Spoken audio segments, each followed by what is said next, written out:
Živijo, čau, hoj.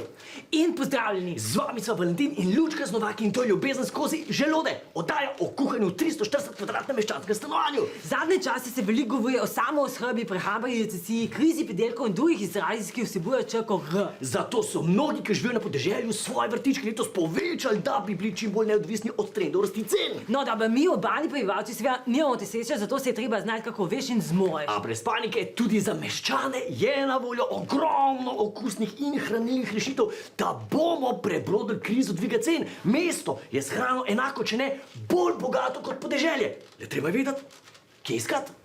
Če vas ga blako ta kila krompira pa zaradi pekinih mednarodnih trgovskih povezav stane 140 evrov, brez skrbi. Namesto krompira si pa vozite hranljivo juho iz granitnih kock. Ja, granitno kocko s čajno žličko skopljeno na bližnjem trgu in na dovolj za 2 do 3 ure. Kocka zaradi tega kuhanja na čisto mehkejša, boste pa v teh urah tako lačni postali, da bo dovolj vsem za vse.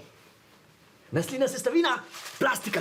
Če imamo v mestu česa dovolj, je to plastika. V samem embalaže od Amazona, ko naučiš USB ključek pije, pa umete škatli polni embalaže. Ja, in zdaj to lahko izkoristimo. Do zdaj smo jedli samo ribe, ki so vsebovale mikroplastiko, zdaj pa se lahko prvošimo tudi poletno solato iz makroplastike. Ja, solata iz makroplastike nima kalorij, tako da lahko poskrbimo tudi za bikini postavo, hkrati pa je uporabna znova in znova, se lahko pejete tudi panco. Tinko, varianta pa je tudi ražnič iz čegumijev.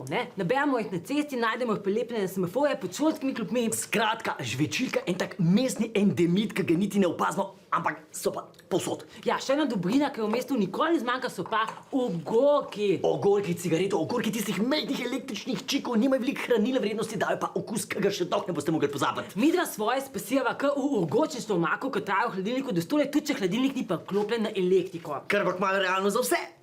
Vedno je opcija tudi golob. Ja, če je dobro za večino fast foodov, bo tudi za čas krize. Mimogrede, golob je bil v srednjem veku izjemna specialiteta, sploh višji sloj, kaj mi zelo rad. No, dobro, Valentinko, no, oni so imeli tudi radi inkvizicijo, pa vse, no, je neka opcija.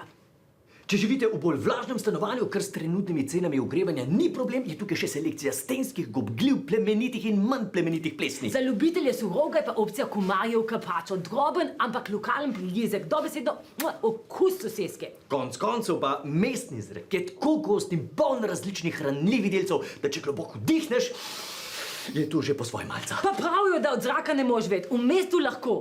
Hvala za pozornost. Se vidimo. Ti, da mi zdaj najboljš cajt za subscribat? Ja, po moje, da... Ne, še. Še malo počakaj. Še. Ne, še. Zdaj! Ja, dajmo!